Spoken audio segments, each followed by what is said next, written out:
Assalamualaikum warahmatullahi wabarakatuh. Waalaikumsalam Waalaikumsalam warahmatullahi warahmatullahi wabarakatuh. wabarakatuh. Selamat sore teman-teman. Sore. Sore Bu. Sore. Sore. Eh, Perkenalkan kami dari kelompok 4 angkatan 28 peserta pelatihan dasar CPNS 2022 dari pemerintah daerah Kabupaten Tasikmalaya. Kesempatan Zoom ini kita akan mendiskusikan terkait pelaksanaan penyelenggaraan pemerintahan dalam upaya mewujudkan apa itu smart governance. Mungkin untuk season ini kita ngobrolnya santai aja ya, walaupun diskusi tapi kita santai aja. Mungkin kita mulai dengan membahas apa pendapat teman-teman tentang smart governance. Bisa diutarakan ya. Boleh, siapa yang mau mengutarakan pendapatnya? Saya duluan ya Bu ya. Terima Oh iya, kasih boleh atas Bu Rahma. waktunya. Ya. Menurut saya smart governance itu merupakan tata kelola pemerintah cerdas yang tertuju pada perealisasian dalam pelayanan publik di bidang pemerintahan secara efektif dan efisien. Ya boleh. Eh, dari teman yang lain ada menambahkan? Dari saya boleh. Boleh, Pak. Menurut saya, jadi ada suatu pemerintahan yang berjalan dengan efektif dan efisien, terutama mengikuti perkembangan zaman juga, seperti itu. Yang lain ada tambahan? Izin Bu, ingin Yes. Ya, menambahkan, boleh, boleh. mungkin menurut saya, smart governance itu seperti mewujudkan tata kelola yang efektif, efisien, dan komunikatif melalui inovasi-inovasi dan digital, seperti itu. Yang lain ada tambahan lagi? Dari saya hampir sama dengan yang lain, yaitu peningkatan kerja pelayanan publik dari pemerintah dengan berbasis pemerintahan digital gitu, Bu. Baik, jadi bisa disimpulkan ya secara umum bahwa smart governance itu istilah yang merujuk kepada pemerintahan dengan pengelolaan yang efektif dan efisien, baik itu dalam pelayanan publik dengan dibarengi dengan aplikasi yang digitalisasi ya. Iya, betul. Tadi sama Bu Ica ya, Bu Siti Anissa ada yang dikatakan dengan aplikasi yang digitalisasi itu bisa dicontohkan, Bu, gimana? Mungkin pengalaman saya, dulu saya pernah tinggal di Jakarta. Ada itu yang namanya Jaki, Jakarta Kini. Di platform itu kita bisa melihat vaksin, daftar vaksin, terus bisa berita-berita, info-info di Jakarta itu seperti apa. Ada juga cek pangan, daftar-daftar harga pangan di daerah, misalnya di kelurahan apa, kita bisa melihat pasar-pasar yang terdekat di situ. Kita bisa melihat harga-harga barangnya, harga barang-barang di pasar itu berapa, sayuran atau apa. Itu Bu. Ya bagus ya. Berarti kayak satu pintu gitu pelayanannya ya. Iya. Andai di Tasik ada ya, mungkin itu lebih memudahkan semua orang, semua masyarakat. Boleh Ada, saya Bu. berpendapat, Bu? Gimana Pak? Boleh saya berpendapat? Oh boleh, boleh Pak. Oke, jadi di kota saya juga di Cimahi, itu ada namanya gedung working space. Nah, gedung ini diperuntukkan untuk perusahaan-perusahaan atau startup yang berperan di dunia digital. Jadi di sini sudah ada gedung itu diperuntukannya khusus untuk startup digital. Nah, mudah-mudahan di Tasik Yang juga khusus. nanti ada. Ya, semoga ya. Sekarang kan Pak Aksel ada di Kabupaten Tasik, jadi bisa memberikan kontribusi. Ya, mudah-mudahan. Bu Rahma atau Pak Dadi mau menambahkan boleh? Kalau Atau bisa untuk menyebutkan contoh di Kabupaten Tasik yang udah ada gitu. di Kabupaten Tasik sebetulnya sudah ada, yaitu sistem pengolahan pengaduan pelayanan publik nasional yang disingkat SP4N, dan layanan aspirasi dan pengaduan online rakyat atau bisa kita sebut lapor. Layanan penyampaian aplikasi ini bertujuan untuk menampung aspirasi dan pengaduan rakyat secara online yang terintegrasi dalam pengolahan pengaduan secara berjenjang pada setiap penyelenggara pelayanan publik dan dikelola Kementerian Pendayagunaan Aparatur Negara dan Reformasi Birokrasi bekerja sama dengan Kantor Staf Presiden dan Ombudsman Republik Indonesia. Saya baru dengar malah Pak, maksudnya di Kabupaten Tasikmalaya Ya, ada ada. aplikasi seperti itu. Tapi untuk hasilnya gimana Pak? Maksudnya respon dari masyarakatnya memakai aplikasi itu? Respon dari masyarakat sih cukup baik, cuma ya tinggal kita saja yang bagaimana respon kita gitu kan untuk bisa menindaklanjuti aduan dari masyarakat tersebut. Teman-teman ada yang mau menanggapi terkait aplikasi yang Bapak Dadi sebutkan? Pak Dadi, saya izin Ya, bertanya. ya silakan. Kalau di Kabupaten Tasik kan Ya, luas gitu ya Pak ya. ya, ya, Terus belum semua daerah dengan akses internet yang bagus gitu. ya. Lalu sarana prasarananya belum bagus. Bagaimana ya Pak caranya biar semua semua kecamatan yang sampai pelosok-pelosok juga bisa menggunakan yang aplikasi lapor itu Pak?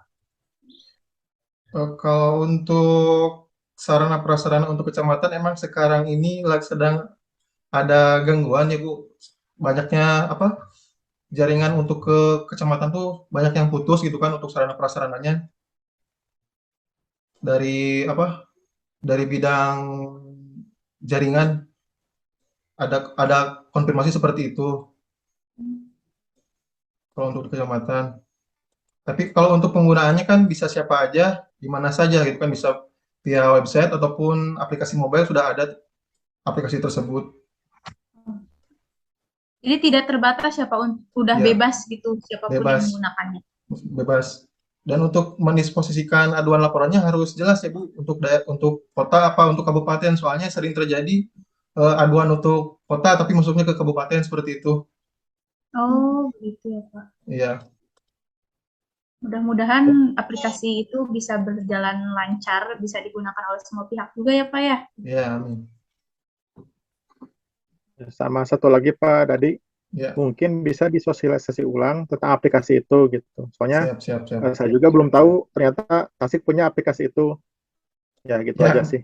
ya, emang kebetulan Pak, saya juga kalau mendisposisikan aduan untuk rumah sakit SMC jarang ada respon, karena ketidaktahuan saya siapa operator yang mengelola aplikasi lapor dari rumah sakit SMC tersebut. Mungkin nanti kedepannya kita sosialisasikan kembali Pak. Kalau saya Izin menambahkan, izin menambahkan. Boleh silakan. siapa dulu? Baik, tes Siti dulu. Silahkan. Seperti Peduli Lindungi juga ya. Kita Oh kan iya, Ya, masuk. vaksin, mau pergi kemana, transportasi atau apa juga dimanfaatkan dengan Peduli Lindungi. Kita terlihat sudah vaksin atau belum. Lalu kita sudah swab, ada hasilnya, seperti itu kan.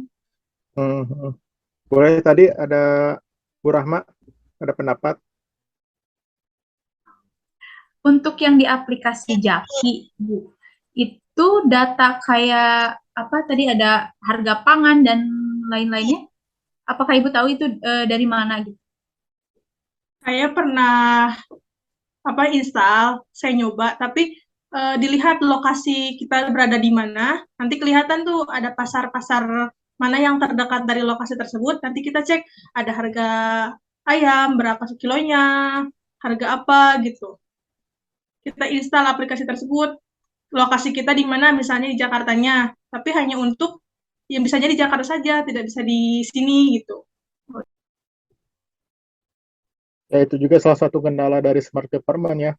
Iya, Penerapan betul. teknologi di Indonesia tidak semerata semuanya gitu. Soalnya ada beberapa daerah yang sudah maju, infrastrukturnya sudah baik, ada juga yang masih daerah pedalaman-pedalaman seperti itu.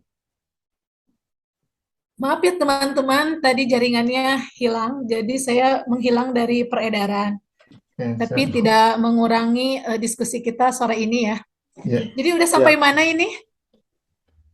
Udah sampai kendala dari smart government. Oh, jadi apa aja itu tantangan ataupun hambatannya? Bisa diulang lagi? Mungkin kalau dari saya hambatannya itu yaitu infrastruktur internet. Belum Oh iya meratanya betul di Pak. Indonesia. Termasuk Yang saya lain ada yang sebagai bisa korban. menambahkan. Seperti contohnya Bu Nina barusan ya Bu ya, Iya. walaupun Ya, di Pulau Jawa tapi tetap aja masih Masih terkadang nggak stabil hilang-hilangan ya. sinyalnya Nah ya Bu. itu, betul sekali. Ngobrolin tentang smart governance, tentang pemerintahan yang cerdas, apa harapan dari teman-teman buat instansi tempat teman-teman kerja atau eh, pemerintah daerah Kabupaten Tasikmalaya itu sendiri gimana? Ya, duluan ya Bu ya. Baik, Izin baik Bu Rahma. menyampaikan harapan saya untuk karena Kecamatan Singaparna berada di pusat ibu kota kabupaten. Mudah-mudahan ke depannya sarana prasarananya lebih ditingkatkan lagi karena kita juga masih terbatas untuk seperti komputer dan printer gitu ya Bu ya, pokoknya sarana prasarana kantor. Terus dan alat pencetakan KTP juga di kami kebetulan rusak dan belum ada penggantinya. Mudah-mudahan tahun besok sudah ada penggantinya. Amin. Lalu untuk bapak-bapak dan ibu-ibu ASN yang lain semoga lebih cakap digital dalam menggunakan media sosialnya ataupun dalam bekerja yang mengharuskan menggunakan teknologi-teknologi seperti itu. Ada yang mau menambahkan? Terima kasih ya Bu Rahma atas pendapatnya dan atas masukannya. Semoga bisa di approve ya sama pemerintahan setempat. Yang lain boleh menambahkan? boleh dari saya. Boleh Pak. Ya, Silakan Pak kalau Aksan. saya kan di rumah sakit, jadi itu kan merupakan wajah pemerintah lah. Soalnya kan orang dari mana-mana datang ke rumah sakit ya. Mudah-mudahan sih di rumah sakit ini makin ditingkatkan teknologi IT-nya gitu. Ya kan kalau di rumah sakit teknologi yang sekarang itu pendaftaran online. Siapa tahu nanti berobat juga bisa online gitu, bisa diantar ke rumah obatnya. Nah ya, bagus Pak. Itu bisa jadi terobosan baru ya Pak ya, buat rumah sakit sendiri.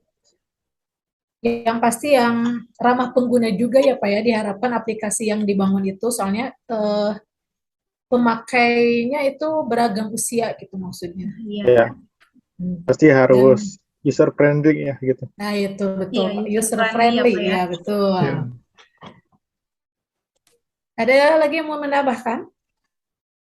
Atau mau menyampaikan informasi tentang smart governance atau smart yang lain, smart ASN, smart apa gitu.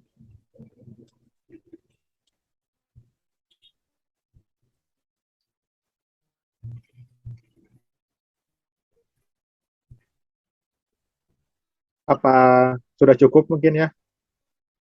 Ya, mungkin sudah cukup. Mungkin cukup saja. Iya.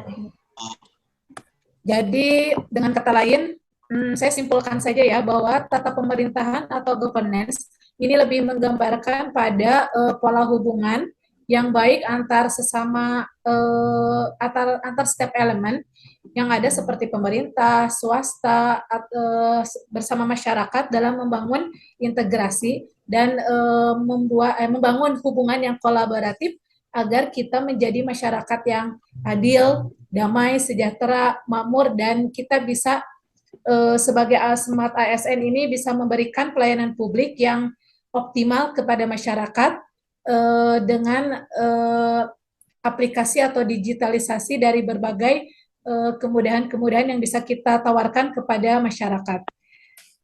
Mungkin kita cukupi saja diskusi hari ini. Tetap semangat dan menjadi ASN yang berakhlak tentunya, menjadi smart ASN dengan mewujudkan smart governance. Terima kasih. Selamat sore dan sehat semuanya. Wassalamualaikum warahmatullahi wabarakatuh. Waalaikumsalam warahmatullahi wabarakatuh.